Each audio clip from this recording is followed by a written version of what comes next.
আসসালামু আলাইকুম। আমার নাম আফরোজ ওয়াসায়া। আমি একটা প্রাইভেট লিমিটেড কোম্পানির ম্যানেজার। আমি একটা প্রশ্ন করতে চাই। সব ধর্মই মানে যে সর্বশক্তিমান ঈশ্বর সবকিছুই করতে পারেন, তাহলে তিনি মানুষ হতে পারবেন না কেন? আসসালামু আলাইকুম ওয়া রাহমাতুল্লাহি ওয়া বারাকাতুহু। প্রিয় দর্শক, আশা করি আপনারা অনেক ভালো আছেন। আল্লাহ তাবারক তাআলা আপনাদের সকলকে ভালো রাখুন। প্রিয় দর্শক, একজন ব্যক্তি ডাক্তার জাকির নায়েককে প্রশ্ন করলো যে আল্লাহ তাবারক তাআলা সমস্ত বস্তুর উপরে কাদির, তিনি সমস্ত বস্তু করতে পারেন, তিনি ইন্নাল্লাহা আলা কুল্লি শাইইন কাদির, তাহলে তিনি মানুষ কেন হতে পারেন না? তো প্রিয় দর্শক, ডাক্তার জাকির নায়েক সেই ভাইয়ের প্রশ্নের উত্তর কত সুন্দরভাবে দিয়েছেন, বিস্তারিত রয়েছে ভিডিও জুড়ে। আপনারা ভিডিও না টেনে পুরো ভিডিও দেখে থাকুন, ইনশাআল্লাহ অনেক ফায়দা হবে। তো আসুন আমরা ভিডিও দেখি। আসসালামু আলাইকুম। আমার নাম আফরোজ ওয়াসায়া।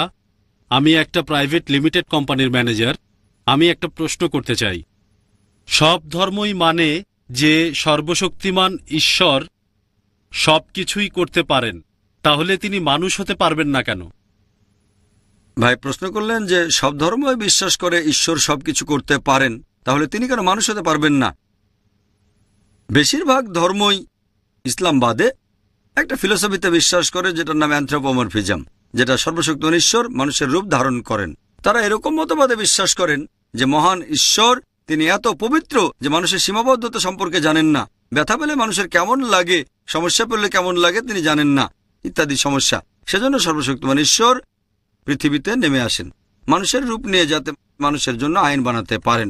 হঠাৎ করে শুনলে মনে হবে যুক্তিটা তো বেশ ভালোই, তবে আমি তাদেরকে বলি যে ধরেন আমি একটা ভিসিআর তৈরি করলাম, আমাকে কি ভিসিআর হতে হবে এটা জানতে যে ভিসিআর এর জন্য কোনটা ভালো কোনটা খারাপ? আমি তৈরি করেছি, আমাকে ভিসিআর হতে হবে না।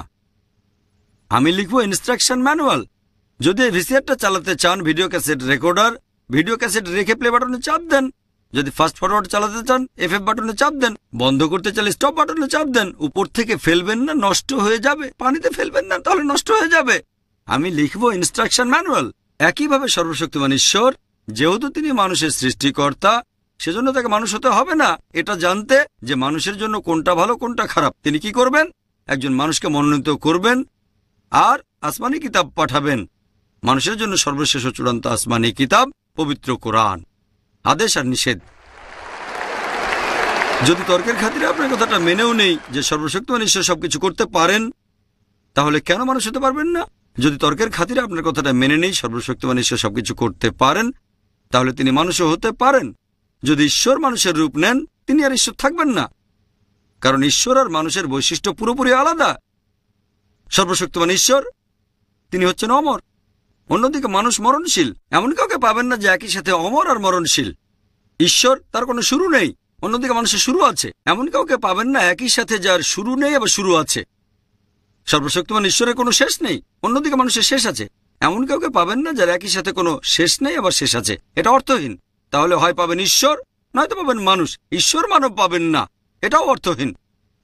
মানুষরা আমাদের খাওয়ার প্রয়োজন হয়, সর্বশক্তিমান ঈশ্বরের খাওয়ার প্রয়োজন হয় না। আল্লাহ পবিত্র কোরআনে বলেছেন সূরা আনাম অধ্যায় 6 আয়াত 14, আল্লাহ তাআলা সবাইকে খাবার দান করেন, কিন্তু তার খাওয়ার প্রয়োজন হয় না। মানুষের বিশ্রাম ঘুমের প্রয়োজন হয়, সর্বশক্তিমান ঈশ্বরের বিশ্রামের প্রয়োজন নেই। যদি আমি তর্কের খাতিরে আপনার কথাটা মেনে নিই যে সর্বশক্তিমান ঈশ্বর সবকিছু করতে পারেন, তাহলে সেই যুক্তিতে সর্বশক্তিমান ঈশ্বর মিথ্যাও বলতে পারেন, কিন্তু মিথ্যে বলা তো ঈশ্বরের কাজ না। যখনই মিথ্যে বলবেন তিনি আর ঈশ্বর থাকবেন না। যদি আপনার কথা মেনে নিয়ে ঈশ্বর সবকিছু করতে পারেন, তাহলে ঈশ্বর তিনি অবিচারও করতে পারেন। তবে যখনই ঈশ্বর অবিচার করবেন তিনি আর ঈশ্বর থাকবেন না। আল্লাহ পবিত্র কোরআনে বলেছেন সূরা নিসা অধ্যায় নম্বর 4 আয়াত 40, আল্লাহ কারো সাথে অনুপরিমাণও জুলুম করেন না। সর্বশক্তিমান ঈশ্বর চাইলে ভুলে যেতে পারেন, তবে ভুলে যাওয়া ঈশ্বরের কাজ না।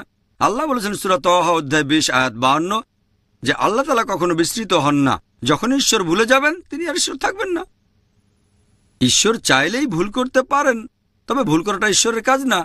আল্লাহ বলেছেন সূরা তাহা অধ্যায় 20 আয়াত 52 যে আল্লাহ তাআলা কখনো ভুল করেন না। যদি ঈশ্বর ভুল করেন তিনি আর ঈশ্বর থাকবেন না। কোরআনের কোথাও বলা হয়নি যে আল্লাহ সবকিছু করতে পারেন। আল্লাহ পবিত্র কোরআনে বলেছেন সূরা ফাতির অধ্যায় 35 আয়াত 1 যে ইন্নাল্লাহা আলা কুল্লি শাইইন কাদির। নিশ্চয়ই আল্লাহ সবকিছুর উপরে কর্তৃত্বময়। এ কথাটা অনেক জায়গায় আছে। সূরা বাকারা অধ্যায় 2 আয়াত 106, সূরা বাকারা অধ্যায় 2 আয়াত 109, সূরা বাকারা অধ্যায় 2 আয়াত 284, সূরা আল ইমরান অধ্যায় 3 আয়াত 29, সূরা নাহল অধ্যায় 16 আয়াত 77, সূরা ফাতির অধ্যায় 35 আয়াত 1। আল্লাহ বলেছেন ইন্নাল্লাহা আলা কুল্লি শাইইন কাদির। নিশ্চয়ই আল্লাহ সবকিছুর উপর কর্তৃত্বময়।